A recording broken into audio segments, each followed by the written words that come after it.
अंधकार के बीच जब हर दिल डर और निराशा से भर गया, एक युवा ने उम्मीद की मशाल जलाई। भगत सिंह ने हमें सिखाया कि साहस, आत्मविश्वास और देशभक्ति से ही असंभव को भी संभव बनाया जा सकता है। उनका बलिदान हर पीढ़ी के लिए प्रेरक और अनमोल संदेश है। भारत के स्वतंत्रता संग्राम में जिन वीर क्रांतिकारियों ने अपने प्राणों की आहुति देकर देश को स्वतंत्रता दिलाने में योगदान दिया, उनमें भगत सिंह का नाम स्वर्ण अक्षरों में लिखा गया है। उनका जीवन केवल वीरता और बलिदान का प्रतीक नहीं, बल्कि विचारों, सिद्धांतों और देशभक्ति का मार्गदर्शन भी है। भगत सिंह का जन्म 28 सितंबर 1907 को पंजाब प्रांत के लायलपुर जिले, अब पाकिस्तान में, के बंगा गांव में हुआ था। उनके पिता का नाम किशन सिंह और माता का नाम विद्यावती था। भगत सिंह का परिवार देशभक्ति और क्रांतिकारी विचारों से गहरा जुड़ा हुआ था। उनके चाचा अजीत सिंह और अन्य परिवारजन अंग्रेजों के खिलाफ सक्रिय थे। उनके घर का वातावरण बचपन से ही देशभक्ति और न्याय के सिद्धांतों से ओतप्रोत था। भगत सिंह के जन्म के समय ही उनके परिवार के कई लोग स्वतंत्रता संग्राम में सक्रिय थे। उनके पिता और चाचा पहले ही अंग्रेजी हुकूमत के विरोध में क्रांतिकारी गतिविधियों में भाग ले चुके थे। ऐसे वातावरण में पले बढ़े भगत सिंह के मन में भी देशभक्ति की भावना ने जल्दी ही जड़ें पकड़ ली। दो पारिवारिक पृष्ठभूमि और प्रेरणा। भगत सिंह का परिवार जमींदारी से था और समाज में उच्च प्रतिष्ठा रखता था। परिवार के सभी सदस्य शिक्षित और जागरूक थे। उनकी दादी और माता ने उन्हें नैतिक मूल्यों और धर्म, न्याय तथा मानवता के सिद्धांतों के प्रति सजग किया। उनके चाचा अजीत सिंह अंग्रेजों के खिलाफ क्रांतिकारी गतिविधियों में शामिल थे। अजीत सिंह के कार्यों ने भगत सिंह के मन में स्वतंत्रता की लौ प्रज्वलित की। वे बचपन से ही साहस और वीरता के आदर्शों से परिचित थे। उनके परिवार का प्रभाव इतना गहरा था कि बचपन से ही वे अन्य बच्चों से अलग सोच रखते थे और समाज की बुराइयों को समझने लगे थे। 3. शिक्षा और प्रारंभिक प्रभाव। भगत सिंह ने प्रारंभिक शिक्षा अपने गांव के स्कूल से प्राप्त की। बचपन से ही वे तेज बुद्धि और जिज्ञासा के लिए प्रसिद्ध थे। वे बहुत कम उम्र में इतिहास, राजनीति और समाजशास्त्र में रुचि रखने लगे। उनके विद्यालय के शिक्षक और परिवारजन उनकी प्रतिभा और देशभक्ति की भावना को देखकर प्रभावित हुए। उनकी शिक्षा का सबसे महत्वपूर्ण चरण लाहौर के नेशनल कॉलेज में शुरू हुआ। यहाँ उन्होंने आधुनिक विचारधारा, मार्क्सवाद और स्वतंत्रता संग्राम से जुड़ी किताबें पढ़ी। कॉलेज में उनकी रुचि केवल पाठ्य पुस्तकों तक सीमित नहीं थी। वे राजनीतिक चर्चाओं, विचार विमर्श और सामाजिक समस्याओं पर गहन सोच में लिप्त रहते थे। 4. असहयोग आंदोलन और विचारों में परिवर्तन। 1919 से 1922 तक भारत में गांधी जी का असहयोग आंदोलन चल रहा था। भगत सिंह अपने किशोरावस्था में इस आंदोलन से अत्यधिक प्रभावित हुए। उन्होंने सोचा कि अहिंसा और असहयोग आंदोलन से ही भारत को स्वतंत्रता मिल सकती है। लेकिन 1922 में चौरी चौरा कांड के बाद गांधी जी ने आंदोलन वापस ले लिया। इस घटना ने भगत सिंह के विचारों को बदल दिया। उन्हें लगा कि केवल अहिंसात्मक आंदोलन से अंग्रेजों को भारत से बाहर नहीं किया जा सकता। यही वह समय था जब उन्होंने सशस्त्र क्रांति और प्रत्यक्ष कार्रवाई की दिशा में कदम बढ़ाने का निर्णय लिया। यही वह दौर था जब भगत सिंह ने समाज की अन्य बुराइयों को समझना शुरू किया और स्वतंत्रता केवल अंग्रेजों को हराने तक सीमित नहीं है, बल्कि समाज को समानता, न्याय और गरीबी मुक्त बनाने का भी लक्ष्य होना चाहिए। इस सोच ने उन्हें आगे चलकर Hindustan socialist Republican association (HSRA) की ओर अग्रसर किया। 1. क्रांतिकारी गतिविधियों की शुरुआत। जैसे जैसे भगत सिंह बड़े हुए, उनके मन में केवल स्वतंत्रता प्राप्ति की चाह नहीं बल्कि देश में सामाजिक न्याय और अन्याय के खिलाफ क्रांतिकारी लड़ाई की भावना प्रबल होती गई। 1923 से 24 के बीच उन्होंने पंजाब के विभिन्न क्रांतिकारी संगठनों से संपर्क साधा। उनका मानना था कि अंग्रेजों के खिलाफ केवल विरोध प्रदर्शन या पत्र लिखने से काम नहीं चलेगा। उन्होंने सशस्त्र क्रांति के महत्व को समझा और युवाओं को क्रांतिकारी आंदोलन में शामिल करने का निर्णय लिया। यही समय था जब उन्होंने हिंदुस्तान रिपब्लिकन एसोसिएशन HRA में प्रवेश किया। 2 HSRA का गठन और भूमिका। भगत सिंह ने जल्द ही महसूस किया कि केवल HRA से काम नहीं चलेगा। उन्होंने संगठन के विचारों को सामाजिक और आर्थिक समानता की ओर मोड़ते हुए इसका नाम बदलकर Hindustan socialist Republican association HSRA रखा। HSRA का मुख्य उद्देश्य था: 1. ब्रिटिश शासन को भारत से बाहर करना। 2. समाज में गरीबी, भेदभाव और अन्याय को समाप्त करना। 3. युवाओं में देशभक्ति और क्रांतिकारी भावना पैदा करना। इस संगठन के माध्यम से भगत सिंह ने देश भर के युवाओं को संगठन से जोड़कर सक्रिय क्रांति के लिए तैयार किया। उन्होंने हथियार प्रशिक्षण, रणनीति निर्माण और सशस्त्र आंदोलनों की योजना बनाई। 3. लाला लाजपत राय की मृत्यु और बदला।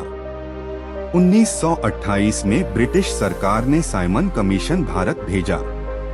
पूरे देश में इसका विरोध हुआ। पंजाब में विरोध प्रदर्शन के दौरान लाला लाजपत राय पर अंग्रेजी पुलिस अधिकारी जेम्स ए स्कॉट ने लाठीचार्ज कराया। इसके परिणामस्वरूप लाजपत राय गंभीर रूप से घायल हुए और उनकी मृत्यु हो गई। भगत सिंह ने यह घटना अपने लिए व्यक्तिगत और राष्ट्रीय अपमान के रूप में देखा। उन्होंने अपने साथियों राजगुरु और सुखदेव के साथ मिलकर इस घटना का प्रतिशोध लेने का निर्णय लिया।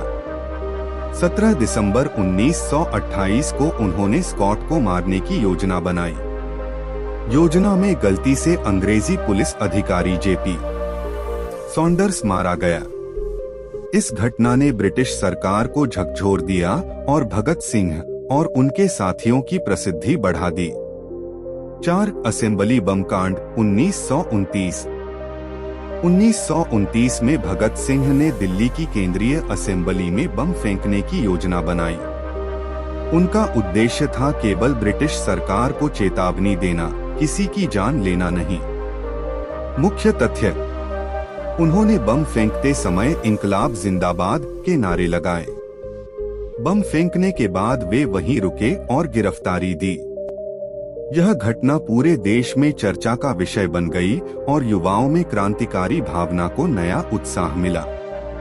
इस कांड के बाद भगत सिंह को गिरफ्तार कर लिया गया और उन्हें लाहौर में न्यायालय में पेश किया गया। 5. जेल जीवन और भूख हड़ताल। जेल में रहते हुए भगत सिंह ने कई लेख और पत्र लिखे। उन्होंने जेल में रहने के दौरान बंदियों के अधिकारों की मांग के लिए भूख हड़ताल की। मुख्य बातें: 1. भगत सिंह ने जेल में अन्य क्रांतिकारियों के साथ बंदियों के लिए समान भोजन और बेहतर स्वास्थ्य सुविधा की मांग की। 2. भूख हड़ताल के दौरान उन्होंने अपनी स्वास्थ्य और जीवन की परवाह नहीं की। 3. उनका संघर्ष केवल अपने लिए नहीं, बल्कि सभी कैदियों और देश के लिए था। जेल में उनका लेखन और विचारधारा स्पष्ट हुई। वे केवल स्वतंत्रता प्राप्ति में विश्वास नहीं रखते थे, बल्कि समाज में समानता, गरीबी उन्मूलन और न्याय के लिए भी सक्रिय थे। 1. भगत सिंह की विचारधारा। भगत सिंह केवल क्रांतिकारी नहीं थे, बल्कि एक विचारक और लेखक भी थे। उन्होंने अपनी गतिविधियों के माध्यम से यह सिद्ध किया कि स्वतंत्रता केवल अंग्रेजों को हराने तक सीमित नहीं है, बल्कि समाज में न्याय, समानता और सामाजिक सुधार लाना भी आवश्यक है। मुख्य विचार: 1. सामाजिक समानता। भगत सिंह का मानना था कि केवल राजनीतिक स्वतंत्रता पर्याप्त नहीं है। गरीब, मजदूर और दलित वर्गों को समाज में बराबरी का अधिकार मिलना चाहिए। 2. अहिंसा और सशस्त्र क्रांति। उन्होंने माना कि कभी कभी अहिंसा से काम नहीं चलता, इसलिए सशस्त्र क्रांति जरूरी है। 3 युवा शक्ति। युवा ही देश का भविष्य हैं। उन्होंने युवाओं को क्रांतिकारी सोच अपनाने और समाज सुधार में सक्रिय भूमिका निभाने के लिए प्रेरित किया। 4 मार्क्सवाद और समाजवाद। उन्होंने समाज में पूंजीवाद और सामाजिक अन्याय के खिलाफ सोचा।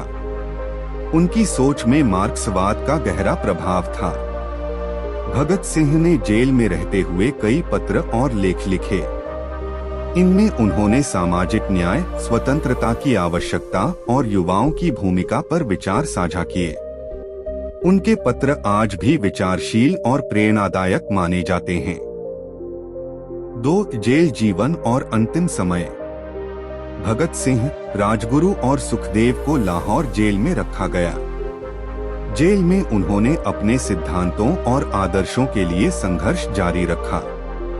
उन्होंने कैदियों के अधिकारों की रक्षा और बेहतर परिस्थितियों के लिए भूख हड़ताल की। उनकी भूख हड़ताल के दौरान ब्रिटिश सरकार पर भारी दबाव पड़ा। जेल प्रशासन ने उन्हें मनाने के लिए कई उपाय किए, लेकिन भगत सिंह अपने निर्णय पर अडिग रहे। जेल में उनका धैर्य, साहस और आदर्शों के प्रति प्रतिबद्धता स्पष्ट दिखाई देती थी। 3 फांसी और बलिदान। भगत सिंह, राजगुरु और सुखदेव को 23 मार्च 1931 को लाहौर जेल में फांसी दी गई। उस समय भगत सिंह केवल 23 वर्ष के थे। उनकी फांसी ने पूरे देश को झकझोर दिया। लाखों भारतीयों ने उन्हें देशभक्ति और साहस का प्रतीक माना। उन्होंने अपने जीवन का सर्वोच्च बलिदान देकर यह सिद्ध किया कि स्वतंत्रता और न्याय के लिए कुछ भी बलिदान किया जा सकता है। 4 भारत की स्वतंत्रता में योगदान। भगत सिंह के योगदान का मूल्य केवल उनके वीरता से नहीं, बल्कि उनके विचारों, रणनीति और प्रेरणा से भी है। उनके द्वारा उठाए गए कदम। 1 लाला लाजपत राय की हत्या का प्रतिशोध लेना। 2 केंद्रीय असेंबली में बम फेंककर ब्रिटिश सरकार को चेतावनी देना। 3 जेल में लेखन और भूख हड़ताल के माध्यम से युवाओं को जागरूक करना।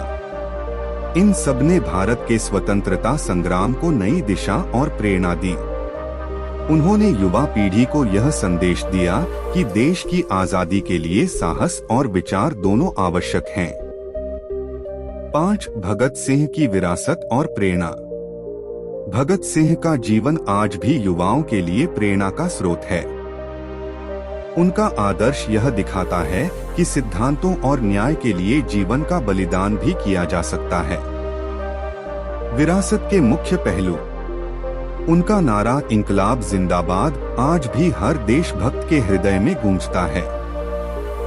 उनके लेख और विचार युवाओं को देशभक्ति और समाज सुधार की दिशा में मार्गदर्शन देते हैं। भगत सिंह का साहस, धैर्य और देशभक्ति आज भी भारतीय स्वतंत्रता संग्राम के महान अध्याय का हिस्सा है। 6 निष्कर्ष। भगत सिंह केवल एक क्रांतिकारी या योद्धा नहीं थे। वे विचारक, लेखक, समाज सुधारक और युवा प्रेरक भी थे। उनका जीवन यह सिद्ध करता है कि देशभक्ति केवल शब्दों में नहीं, बल्कि क्रियाओं और बलिदान में व्यक्त होती है। उनकी शिक्षा, परिवार, शुरुआती सोच, क्रांतिकारी गतिविधियां, जेल जीवन और अंतिम बलिदान ने उन्हें भारतीय स्वतंत्रता संग्राम का अमर नायक बना दिया। आज भी हर भारतीय उनके साहस, विचारधारा और न्यायप्रियता से प्रेरित होता है। भगत सिंह ने अपने अल्पायु जीवन में वह कर दिखाया जिसे कई लोग पूरे जीवन में नहीं कर पाते।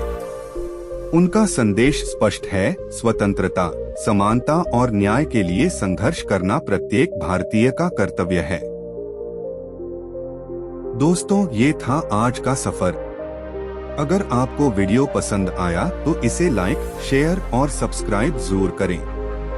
आपका छोटा सा सहयोग हमें और भी प्रेरित करता है ताकि हम आपके लिए ऐसे ही मोटिवेशनल और देशभक्ति से जुड़े वीडियो लाते रहें। अगले वीडियो में मिलते हैं एक नई सोच और नए संदेश के साथ। जय भारत, जय संविधान।